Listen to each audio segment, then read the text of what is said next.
si Patrick Tulfo sa Rapido ni Tulfo. Rapido ni Tulfo.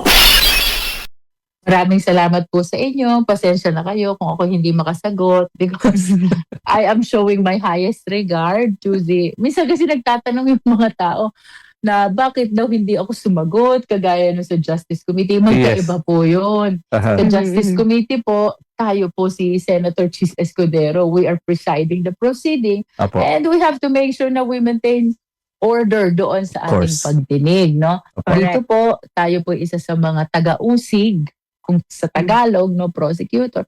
And there are senator judges na kailangan po nating ipakita ang ating tamang paggalang. Nonetheless, we are considering in the prosecution to seek clarification on the parameters of this clarificatory question of the honorable senator judges, no?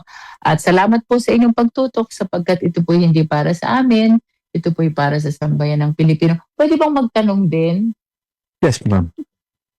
Tulfo po kayo eh. Is Yes, there, kayo ho ba'y kamag-anak ng ating dalawang iginagalang na senador?